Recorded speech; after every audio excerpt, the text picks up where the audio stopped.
சமீப காலமா உக்ரைனும் சரி ரஷ்யாவும் சரி பயங்கரமா அவங்களோட எனர்ஜி ஃபெசிலிட்டிஸ் மேல மாறி மாறி தாக்குதல் பண்ணிக்கிறாங்க. அப்படித்தான் ரஷ்யா வந்து பாத்தீங்கன்னா உக்ரைனோட ஒரு கேஸ் ஸ்டோரேஜ் ஃபெசிலிட்டி மேல தாக்குதல் பண்ண ட்ரை பண்ணிக்கிறாங்க. அந்த டைம்ல தான் போலாண்டோட பார்டரை கிராஸ் பண்ணி மிசைல் வந்துருச்சு. அதுக்கு இந்த நேட்டோ தரப்பு வந்து நாங்க தயார் நிலையில இருக்கோம், ரஷ்யாவோட எந்த மிசைல் வந்தாலும் நாங்க டேக் டவுன் பண்ணிடுறோம் அப்படி இப்படின்னு குதிக்கிறாங்க இல்லையா. இதுக்கு முக்கியமான காரணம் அந்த கேஸ் ஃபெசிலிட்டி தான். இந்த பகுதியில ரஷ்யா தாக்குவாங்க அப்படின்னு நினைச்சு கூட பார்க்கல முடியுமா அப்படின்ற ஒரு கருத்து இருக்கு. ஏன்னா அந்த இடத்துல மவுண்டெயினா இருக்கு, நாட்டோ நாடுகளுக்கு பக்கத்துல இருக்கு. இது போல போச்சுன்னா எங்கேயாவது மிஸ் ஆகி போய் விழுந்துரும்.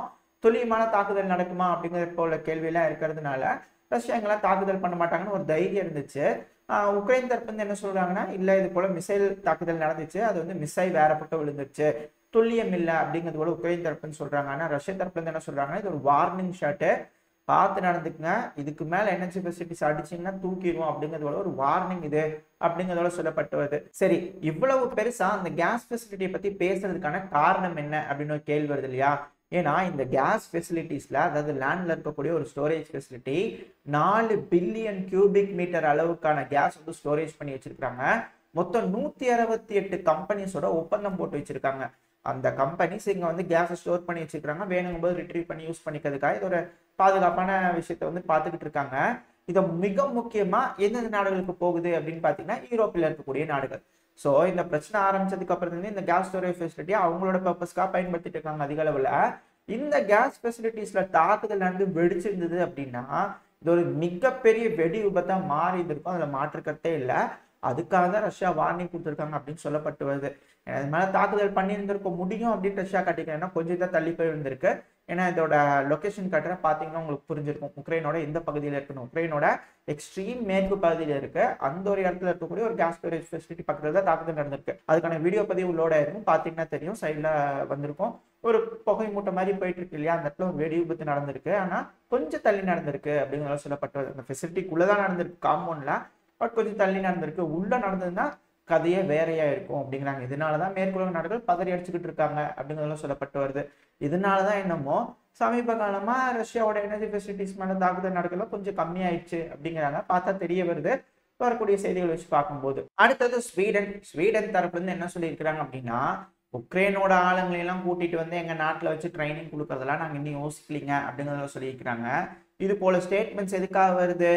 முதல்ல எங்களுக்கு யோசனை இல்லாம்பாங்க, அதுக்கப்புறம் கொடுத்தா எப்படி இருக்கும்பாங்க, அதுக்கப்புறம் கூப்பிட்டு கொடுக்குறேன்பாங்க, அதுக்கப்புறம் சிலர் வேண்டாம்பாங்க, அதுக்கப்புறம் கூப்பிட்டு கொடுத்ததுக்கு அப்புறமா சரி இந்தாங்க போங்க அப்படின்னு சொல்லி அனுப்பிச்சு விட்டுருவாங்க இல்லையா. இது போல கதைகள் நம்மளுக்கு தெரியும். ஸ்வீடனும் நாட்டோல இணைஞ்சிட்டாங்க, இதுக்கு மேல அவங்களை தடுக்கவா முடியும்? எல்லா வேலையும் செய்வாங்க, இதுல மாற்றுக்கிறதே இல்லை. நீங்க என்ன நினைக்கிறீங்க? ஸ்வீடன் கூப்பிட்டு ட்ரைனிங் கொடுப்பாங்கன்னு நினைக்கிறீங்களா இல்லைன்னு நினைக்கிறீங்களா? ஏன்னா உக்ரைன் பாட்டுக்கு ஒரு பக்கத்துல வாரி வாரி உள்ள போட்டு அனுப்பிட்டே இருக்கிறாங்க மேற்குலக நாடுகளுக்கு. ட்ரைனிங் கொடுக்கணுமா இல்லையா அனுப்பிச்சிருக்காங்க. எல்லா நாளுக்கும் ட்ரைனிங் கொடுத்தா தானுங்க அவங்க கேட்குற மாதிரி 2 லட்சம் பேருக்கு ட்ரைனிங் கொடுக்க முடியும். 5 மாதம் ட்ரைனிங் கொடுக்கணுன்றாங்க. ஸோ எல்லாம் கூட்டி கழிச்சு பார்க்கும்போது அடுத்த ஸ்ப்ரிங்ல வந்து அஃபென்சிவ் பண்ணும்போது ரெடியா இருக்கும் இல்லையா. ஒரு வேலை ஸ்வீடன் கொடுக்க ஆரம்பிச்சிட்டாங்களா, அதுக்கு தான் மக்கள் கிட்ட இன்ஃபர்மேஷன் கொடுக்கறதுக்காக எப்படி சொல்றாங்களா அப்படிங்கிறது போல கேள்வியெல்லாம் வருது. இதை பத்தி நீங்க என்ன நினைக்கிறீங்க அப்படிங்கிறத கமெண்ட் செக்ஷன் சொல்லுங்க. அடுத்தது அப்படியே இந்த மிடில் ஈஸ்ட் பகுதியில் போயிடலாம். ஏன்னா இந்த மிடில் ஈஸ்ட் பகுதியில் அமெரிக்காவுக்கு சேம் ஆயிடுச்சு அப்படிங்கிறதும் சொல்லப்பட்டு வருது. அவங்க ரொம்ப சேமா ஃபீல் பண்ணதுனால சில பல ரியாக்ஷன்லாம் நடந்திருக்கு அப்படிங்கிறாங்க. சரி, ஓகே, அப்படி என்னதான் நடந்திருக்கு அப்படின்னா, இது சில நாளா நடந்த ஒரு விஷயம் நான் கனெக்ட் பண்ணி லைனா சொல்ற ஒரு கோரியா உங்களுக்கு எப்படி இருக்கு அப்படிங்கிறத பாருங்க. அதாவது பெஹ்ரைன் அமெரிக்காவோட மிக நட்பு நாடு அப்படிங்கிறதுல பெஹ்ரைன் ஒண்ணு. அந்த பெஹ்ரைனோட அரசர், ஏன்பா சரியா என்னப்பா கவுன்சில்ல மீட்டிங் நடக்குது, அரேப் லீக் கவுன்சில்ல, வாப்பா வந்து ஜாயின் பண்ணிக்க சரியா அப்படிங்கிறத ஒரு இன்விடேஷன் வச்சுக்கிறாங்க. இது மிகப்பெரிய சேம் அமெரிக்காக்கு. அதாவது அமெரிக்காவோட நட்பு நாடுகள்லாம் அப்படியே ஸ்லிப் ஆகி போயிட்டு இருக்கிறாங்க. அது குறிப்பா இந்த மிடில் ஈஸ்ட்ல அப்படிங்கிறாங்க. அதுல மிக முக்கியமான ஒரு நாடு பெஹ்ரைன் அப்படிங்கிறாங்க.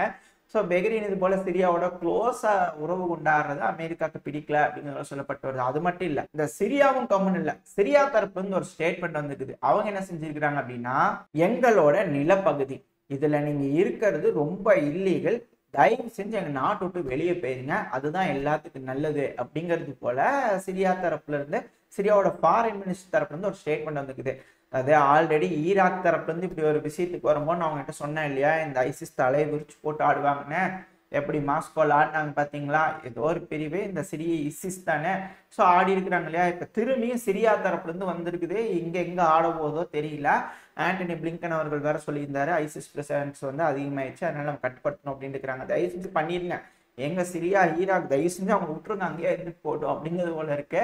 ஏன்னா கட்டுப்படுத்த முடியாதுங்க, யாராலையும் கட்டுப்படுத்த முடியாது. நம்ம அந்த பதிவிலே சொல்லியிருந்தோம் இல்லையா, அடுத்த நாள் கூட ஒரு விஷயம் வந்திருந்தது, ஒரு துப்பாக்கியில கன்மேன் வந்து ஆயில் டேங்க் எல்லாம் சுட்டு போயிட்டாங்கன்னு சொல்லி பார்த்துருந்தோம் இல்லையா. ஸோ அதெல்லாம் தவிர்த்து வச்சு பார்த்தீங்கன்னா ஐசிஸ் அடக்கிறதுக்கு அமெரிக்கானால தான் முடியுங்க, எல்லாம் யாராலையும் முடியாது. No country can do it அப்படிங்கிறது போல எனக்கு தோணுது. நீங்க என்ன நினைக்கிறீங்க அப்படின்னு சொல்லுங்க.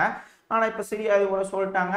அப்புறம் இதெல்லாம் வந்து மிகப்பெரிய சேமா இருக்கு இல்லையா, ஏகப்பட்ட சேம் ஆயிடுச்சு இல்லையா. அதனால அமெரிக்கா சிரியால இருக்கக்கூடிய ஒரு பகுதியில தாக்குதல் பண்ணிட்டாங்க அப்படிங்கிற ஒரு வீடியோ பதிவு.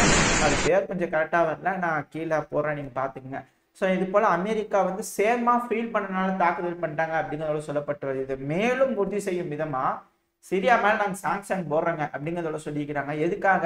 சிரியாவோட இந்த அரபு லீக்ல இருக்கக்கூடிய நாடுகள்லாம் உறவு கொண்டாடக்கூடாது, போட்டிங்கன்னா சாங்ஷன் வந்துடும் பாத்துங்க அப்படிங்கிறது போல மிரட்டுறதுக்காக இது போல ஒரு விஷயமா அப்படிங்கிறது போல தெரியல. பட் ஆனா அமெரிக்கான்றது ஒரு நியாயமான நாடு இல்லையா, அவங்க நியாயம் சொல்லிதானே எதுவா இருந்தாலும் செய்வாங்க. இந்த சாங்ஷன் போறதுக்கு என்ன நியாயம் சொல்லி இருக்காங்க அப்படின்னா, சிரியால இருந்து சட்ட விரோதமா போதை பொருட்களை கடத்தும் வேலை நடந்துகிட்டு இருக்கு, அதுக்கு பெரும்பாலும் உதவுறது சிரியாவோட தற்போதைய சர்வாதிகாரியான அசாத், அதாங்க அதிபரான அசாத் அவர்கள் தான் இதுக்கு துணை நிற்கிறாரு, அதனால நாங்க சிரியா மேல சாங்ஷன் போடுறோம். எந்த அளவுக்கு நியாயமா இவங்க இருக்காங்க பாத்தீங்களா. ஆனா இந்த யூரோப்பியனா இருக்கட்டும் அமெரிக்காவா இருக்கட்டும், செடிகளை நீங்களே வளர்த்துக்குங்க இந்த இதுக்கு அப்படிங்கிறத சொல்லிட்டு இதை பண்ண என்ன பண்ணாட்டேனுங்க தான் நாளில் எல்லாரும் வளர்த்திட்டு போறாங்க அப்படிங்கிறதுல ஒரு சைடு கேள்வி இருந்தாலும். பட் ஆனா இந்த போல போதைப் பொருளை வந்து தடுக்கணும் இல்லையா. ஐயோ நம்ம வேற பேசிட்டோம், கொஞ்சம் பார்த்து சூதானமாக தான் இருந்துக்கணும். இந்த போதைப் பொருளுங்கிறது தலைவலி பிடிச்ச வேலை. இந்த போதைப் பொருளை அமெரிக்கா இருந்தால் தான் தடுக்க முடியும். எப்படி ஐசிஸ் தலைவிரிச்சு ஆடுதோ, இந்த போதைப் பொருளை கடத்த ஆரம்பிச்சிட்டாங்கன்னா எல்லா பக்கமும் இது ஒரு கேன்சர் வியாதி மாதிரி பதவிடுச்சு அப்படின்னா நாடுகள் இருக்கக்கூடிய இளைஞர்கள்லாம் ரொம்ப அதில் மோசமான நிலைமைக்கு போயிடுவாங்க. ஸோ அதனால அமெரிக்கா வந்து கட்டுப்படுத்துறது தப்பே இல்லை அப்படின்னு எனக்கு தோணுது. நீங்க என்ன நினைக்கிறீங்க அப்படிங்கிறத கமெண்ட் செக்ஷன்ல சொல்லுங்க. இதோட இந்த பதிவை நான் முடிச்சுக்குவோம். இந்த பதிவு எப்படி இருந்துச்சு, உங்களுக்கு பிடிச்சிருக்கா, பிடிச்சுன்னா லைக் பண்ணிட்டு உங்க ஃப்ரெண்ட்ஸ் அண்ட் ஃபேமிலியோட ஷேர் பண்ணிக்கோங்க. அது கூட மறக்காம இந்த பதிவு எப்படி இருந்துச்சு அப்படின்னு உங்களோட கருத்துக்களையும் சொல்லிட்டு நம்ம சேனலை சப்ஸ்கிரைப் பண்ணலாம், மறக்காம சப்ஸ்கிரைப் பண்ணிக்கங்க. அது நம்மளுக்கு கொஞ்சம் உதவியா இருக்கும் அடுத்த வளர்ச்சி அடையிறதுக்கு. எனக்காக கண்டிப்பா நீங்க செய்வீங்க அப்படிங்கிறது தெரியும். இந்த பதிவு நல்லா இருந்து கூட நம்பிக்கல. அடுத்த பதிவு உங்களை சந்திக்கிறது. Stay safe. Bye by.